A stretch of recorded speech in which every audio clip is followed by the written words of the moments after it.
तो हेलो साथियों, स्वागत है आपका हमारे एक और नए वीडियो में। और जो हमारा पिछला वीडियो था उसमें हमने एनसीईआरटी क्लास 10th का जो चैप्टर 10 और 11 हो चुके हैं हमारे यहाँ यूट्यूब चैनल पे। और आज जो टॉपिक रहने वाला है वो है एनसीईआरटी क्लास 10th का 12th चैप्टर, जिसका नाम है इलेक्ट्रिसिटी। इलेक्ट्रिसिटी को विद्युत बोलते हैं। और अगर बात करें सामान्य भाषा की, सामान्य भाषा में इलेक्ट्रिसिटी को क्या बोलते हैं अपन? बिजली। तो बिजली क्या होती है और कैसे काम करती है, इसका फिजिकल बेस आज हम लोग पढ़ने वाले हैं। तो बिजली में सबसे पहले अपने पास एक चीज़ आती है, इलेक्ट्रिक करंट एंड सर्किट। तो इन दोनों के बारे में आप जानना आपका बहुत ज़रूरी है। विद्युत धारा और परिपथ। तो क्या होता है विद्युत धारा और परिपथ, वो भी हम आगे देखेंगे। विद्युत धारा, तो विद्युत धारा से आप क्या समझते हो कि the rate of flow of charge is known as electric current. मतलब कि आवेश की बहने की दर को अपन विद्युत धारा कहते हैं। तो rate of flow of charge, ये डेफिनेशन है। Rate of flow of electric charge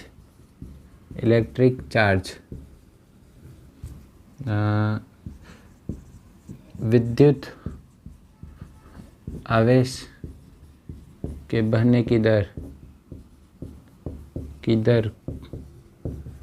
ये इंग्लिश में और ये हिंदी में अपने पास इलेक्ट्रिक करंट की डेफिनेशन हो गई। तो डेफिनेशन जैसे कि पता है कि इलेक्ट्रिक करंट को आई से डिनोट करते हैं। तो इस डेफिनेशन के हिसाब से इसका फॉर्मूला क्या हो जाएगा? Q/T। तो आई बराबर इलेक्ट्रिक करंट है और Q आई इलेक्ट्रिक चार्ज है और ये टाइम है। तो अभी आगे बढ़ते हैं। आगे हम जैसे कि जो इसका यूनिट मात्रक, तो विद्युत करंट मतलब इलेक्ट्रिक करंट का जो मात्रक होता है वो होता है एम्पियर। ये एक साइंटिस्ट दिया था, उसके नाम पे पड़ा एम्पियर। तो अपन जैसे यहाँ पे 1 एम्पियर की बात करें तो वो क्या हो जाएगा? 1 कूलम्ब अपॉन 1 सेकेंड। तो जब 1 कूलम्ब की चार्ज होगा वो 1 सेकंड में किसी भी सर्किट में दौड़ेगा तो उसको अपन 1 एम्पियर बोलेंगे। तो यहीं से 1 एम्पियर की डेफिनेशन आती है कि the 1 coulomb charge flows per second in circuit is known as 1 ampere current. कई बार ये छोटी डेफिनेशन पूछ लेते हैं। अब आगे बढ़ते हैं। तो सर्किट क्या होता है? तो सर्किट होता है closed end continuous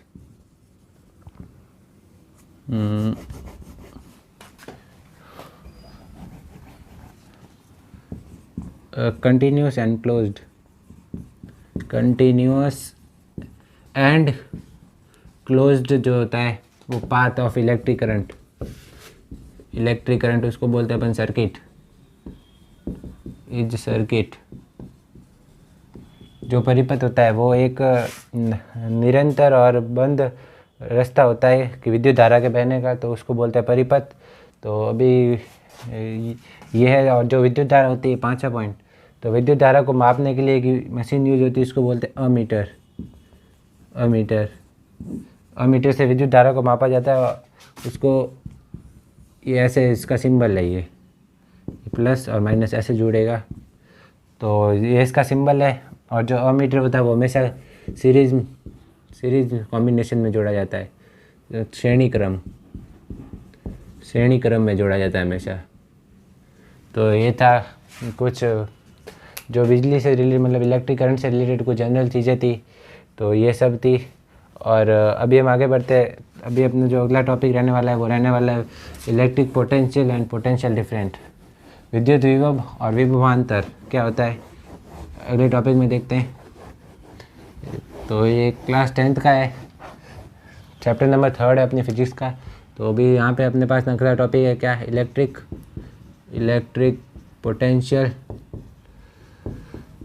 potential and potential difference. तो बेसिकली क्या होता है इलेक्ट्रिक,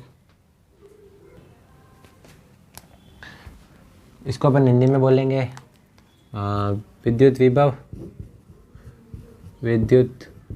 विभव और विभवांतर।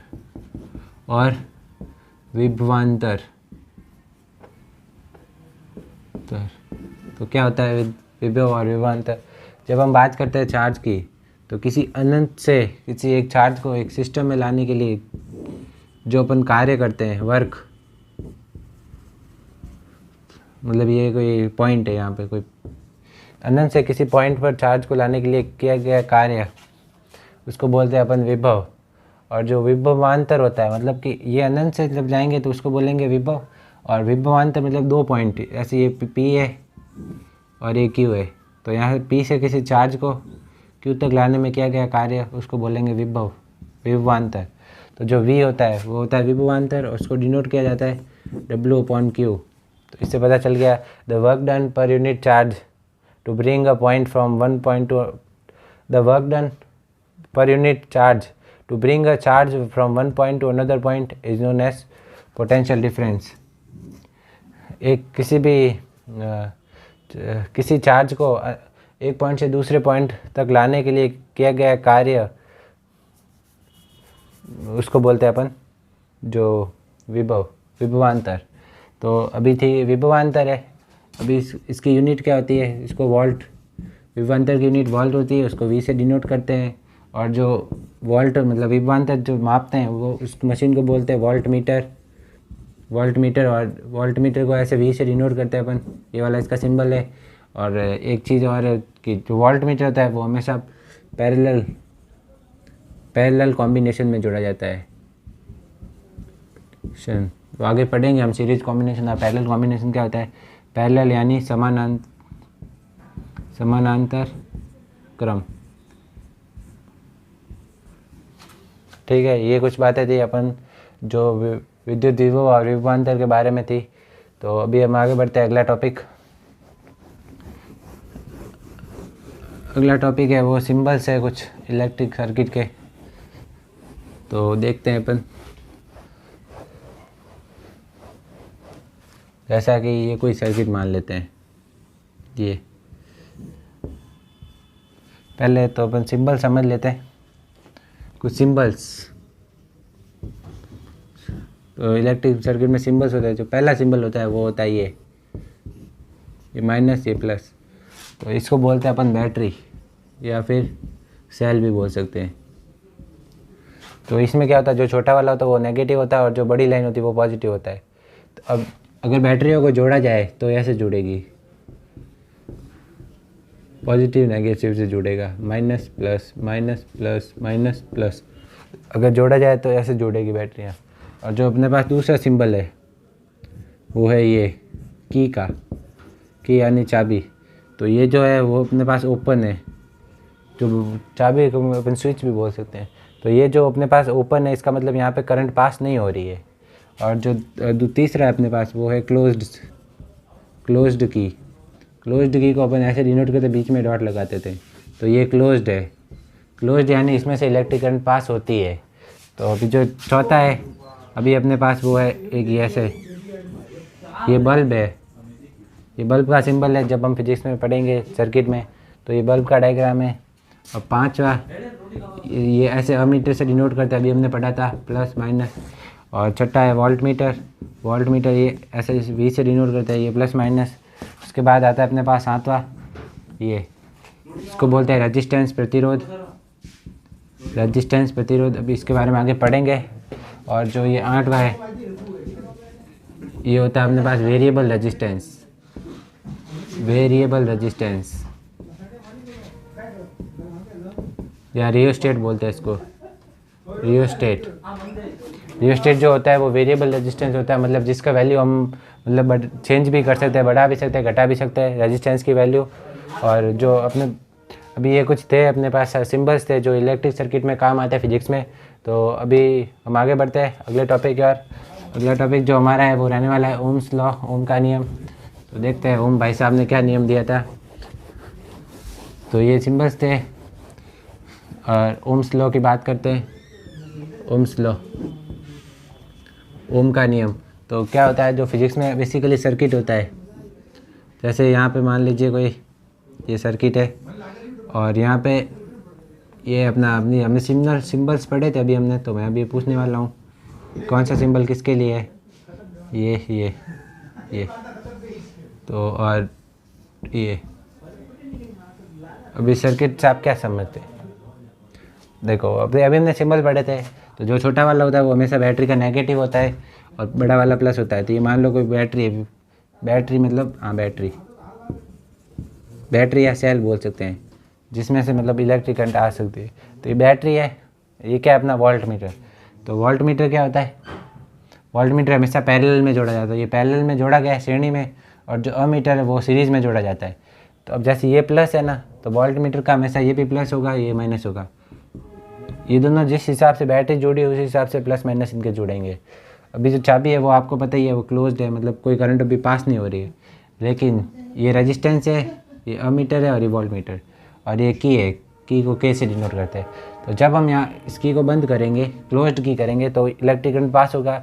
और मतलब कि जब की क्लोज होगी तो जो इलेक्ट्रॉन्स होंगे ना वो इधर से भागेंगे, माइनस से प्लस की ओर भागेंगे, और जो करंट होगी वो इलेक्ट्रॉन के अपोजिट डायरेक्शन में आती है। इलेक्ट्रॉन के अपोजिट डायरेक्शन में, विपरीत दिशा में जो करंट होती है वो जाती है। इलेक्ट्रॉन के अपोजिट डायरेक्शन में मतलब विपरीत दिशा में करंट जाती है। तो करंट यहाँ से जाएगी अपने पास, यहाँ से जाएगी, फिर यहाँ से जाएगी, वोल्ट मीटर मापेगा, फिर जो करंट है वो अमीटर मापता है, फिर यहाँ पे वोल्ट मापेगा। ये बैटरी के कितने वोल्ट की बैटरी है वो वोल्ट मीटर मापता है। तो ये था। अभी यहाँ पे ओम्स ने एक लॉ दिया था, तो जब इसने यहाँ पे ये बैटरी है, जैसे ये बैटरी 0 से 10 है, तो जब इसने 0 वोल्ट रखा तो अपने करंट ये थी, 0 थी। ये यहाँ पे करंट है, करंट जो अमीटर बताता है, और यहाँ पे वोल्ट है जो वोल्ट मीटर रीडिंग बताता है। तो जब इसने करंट 0 रखी तो वोल्ट भी 0 था। जैसे इसने करंट बढ़ाया, जैसे करंट को 2 रख दिया तो वोल्ट भी 2 हो गया। तो अब जैसे इसने फिर करंट बढ़ाया, 4 एम्पेयर की करंट थी, तो वोल्ट भी 4 बढ़ गया। यहाँ पे वोल्ट मीटर में भी 4 रीडिंग आ गई। तो इसने देखा कि ये जो करंट और वोल्ट के बीच में जो ग्राफ बन रहा है वो कैसा बन रहा है? एक सीधी रेखा बन रही है। यहाँ सीधी रेखा, सीधी दिख नहीं रही है, मतलब यहाँ पे सीधी रेखा बनती है। तो इससे इसने ओम ने ये निष्कर्ष निकाला कि जो V प्रोपोर्शनल टू होता है A होता है, जो वोल्ट होता है वो एम्पियर के प्रोपोर्शनल होता है। तो जो V प्रोपोर्शनल टू एम्पियर मतलब कि करंट है, तो V प्रोपोर्शनल टू I होता है अपने पास। तो ये ओम ने इस निष्कर्ष निकाला इस ग्राफ से। और जब इसका V बराबर V/I रखा आपने, तो जो अपने पास कांस्टेंट आ रहा था, तो I इधर लेके गए तो इधर कांस्टेंट रह जाएगा। तो जो कांस्टेंट है उसी को हम फिजिक्स में बोलते हैं रेजिस्टेंस, प्रतिरोध। अभी प्रतिरोध के बारे में और डिटेल में पढ़ेंगे। तो प्रतिरोध होता है, उसको R से डिनोट करते हैं। तो जो हो जाएगा V/I बराबर हो जाएगा R। तो अपने पास जो फॉर्मूला हो जाएगा ओम का नियम, तो V बराबर IR, यह है ओम का नियम। और इस फॉर्मूले से आपको पता ही चल रहा होगा कि R बराबर क्या हो जाएगा? V/I है, मतलब जो रेजिस्टेंस है वो V के समानुपाती है और R के व्युत्क्रमानुपाती है। Inversely proportional to electric current है रेजिस्टेंस, और directly proportional to the potential difference है। तो अभी जो यहाँ पे रेजिस्टेंस का जो होता है अपने पास, क्या है, रेजिस्टेंस की जो यूनिट होती है, यूनिट मतलब मात्रक, वो होता है ओम। ओम बराबर क्या होता है? Volt upon ampere, volt upon ampere. तो 1 ओम की डेफिनेशन क्या हो जाएगी? The potential difference at one potential difference the current flowing per unit is known as अपने पास ओम। तो अभी ओम रेजिस्टेंस, तो अभी ये जो फॉर्मूला है इसके बहुत क्वेश्चन आते हैं हर लेवल में, कंपटीशन में, 10th में, हर लेवल पे क्वेश्चन आते रहते हैं। और तो इस फॉर्मूले पे बहुत हाई लेवल के क्वेश्चन आते हैं, मतलब हर कंपटीशन एग्जाम में क्वेश्चन आते ही हैं ओम्स लॉ पर। तो अभी आगे बढ़ते हैं, आगे बात करते हैं अपन रेजिस्टेंस की। रेजिस्टेंस, तो रेजिस्टेंस क्या होता है कि resistance the property of conductor to resist the charge. जैसा कि हम देखते हैं, अगर हम किसी तार से करंट पास कर रहे हैं तो वो गर्म हो जाता है कभी थोड़ी देर बाद। तो वो गर्म क्यों होता है? क्योंकि जब इलेक्ट्रॉन्स मतलब मूव करेंगे इधर से उधर, इधर से उधर, तो जो बाधा आएगी जो वायर के अंदर ही होगी, जो तार होता है ना, तो इलेक्ट्रॉन जब इधर से इधर आते हैं तो यहाँ पे तार में कुछ पार्टिकल्स होते हैं, तो वो उनको रोकते हैं जाने से। तो जब वो इलेक्ट्रॉन्स उनसे टकराते हैं तो फिर थोड़े एनर्जी प्रोड्यूस होती है और उस एनर्जी की वजह से वो तार हमको गर्म लगता है। और इसको the property of conductor to resist the charge in known as resistance, resistivity बोलते हैं इसको। और जो रेजिस्टिविटी होती है, स्टिविटी प्रतिरोधकता, वो कंडक्टिविटी के इन्वर्सली प्रोपोर्शनल होती है। कंडक्टिविटी चालकता के इन्वर्सली प्रोपोर्शनल होती है। ऐसा कि आपने देखा होगा कि जो सबसे ज़्यादा चालक होता है, एजी होता है करंट का, तो सबसे कम हो जाएगा इसमें रेजिस्टिविटी, इसमें कम। फिर जो अपने पास होता है कॉपर, फिर एल्यूमिनियम, तो ये कुछ ऑर्डर है रेजिस्टिविटी का। ये रेजिस्टिविटी बट एल्यूमिनियम की ज़्यादा होती है, फिर कॉपर की, फिर गोल्ड की। लेकिन जब हम कंडक्टिविटी की बात करेंगे तो वो इस गोल्ड मतलब सिल्वर की ज़्यादा होगी, फिर कॉपर की, फिर एल्यूमिनियम की। तो ये था अपना रेजिस्टेंस और रेजिस्टिविटी। अब कुछ बातें हैं जिनके ऊपर जो अपना प्रतिरोध है वो निर्भर करता है, तो वो भी हम यहाँ पे देखते हैं किस किस बातों पर अपना प्रतिरोध निर्भर करता है। तो फैक्टर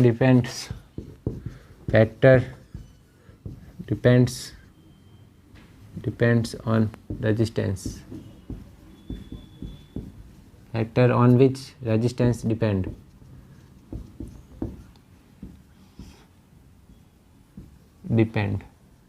जो प्रतिरोध होता है वो किस किन बातों पर निर्भर करता है। तो जो पहली चीज़ है कि प्रतिरोध होता है ना, वो तार की लंबाई, ये जो वायर है उसकी लंबाई पे करता है। जैसे ये तार है और ये तार है, इसकी एल लंबाई है और इसकी एल डैश है। तो जो मतलब सेम मटेरियल के बने हुए हैं, जैसे ये कॉपर का है तो ये भी कॉपर का है। तो अब जिसकी लंबाई ज़्यादा होगी ना, तो यहाँ से इससे पता चल रहा है लंबाई ज़्यादा होगी तो इसमें प्रतिरोध ज़्यादा होगा, इसकी लंबाई कम है तो प्रतिरोध कम होगा। तो आर समानुपाती होता है किसके, एल के। तो और दूसरी चीज़ है वो आर व्युत्क्रमानुपाती होता है 1/, जो एरिया होता है, एरिया, ये लेंथ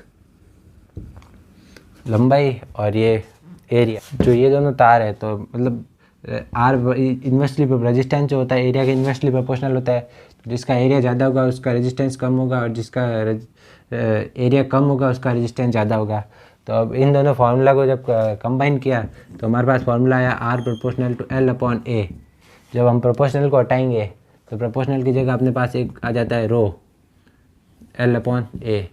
तो ये जो है अपने पास हो गया प्रतिरोध का एक और फार्मूला। प्रतिरोध किन किन बातों पर डिपेंड करता है, तो रो है उसको अपन बोलते हैं स्पेसिफिक रेजिस्टिविटी। तो स्पेसिफिक रेजिस्टिविटी का फॉर्मूला क्या हो जाएगा, ए उधर चला जाएगा और एल उधर चला जाएगा, आर ए अपॉन एल। तो इसका यूनिट क्या हो जाएगा स्पेसिफिक रेजिस्टिविटी का, तो ohm into metre, metre square upon जो मीटर है वो 1 मीटर से 1 मीटर कर जाएगा, तो ओम इंटू मीटर हो जाएगा अपने पास। तो लंबाई का यूनिट होता है वो मीटर में रहता है, एरिया मीटर स्क्वायर, और आर का यूनिट ओम। तो ये थी अपने पास कुछ फैक्टर्स जिन पे डिपेंड कर रही थी अपना रेजिस्टेंस। तो आगे बढ़ते हैं अभी अगले टॉपिक की ओर। तो जो अगला हमारा टॉपिक आने वाला है वो resistance of system of register, resistance of system of register. कि जब हम 1 2 3 मतलब कितने भी रेजिस्टेंस को जोड़ेंगे तो उनका जो रिजल्टेंट रेजिस्टेंस होगा, रिजल्टेंट वो कैसे होगा। तो ये जो रेजिस्टेंस को जोड़ने का तरीका है तो अपने पास 2 तरीके हैं। या तो अपन ऐसे जोड़ सकते हैं 1 2 3 4, एक ही तार में अलग अलग जोड़ सकते हैं 4 रेजिस्टेंस, या फिर अपन 4 तारों में एक एक जोड़ सकते हैं, 1 2 3 4। या तो एक ही तार में 4 जोड़ सकते हैं या 4 तारों में एक एक जोड़ सकते हैं। तो इसको बोलते हैं अपन सीरीज कॉम्बिनेशन, श्रेणी क्रम, और इसको बोलते हैं अपन पैरेलल कॉम्बिनेशन, इसको बोलते हैं समानांतर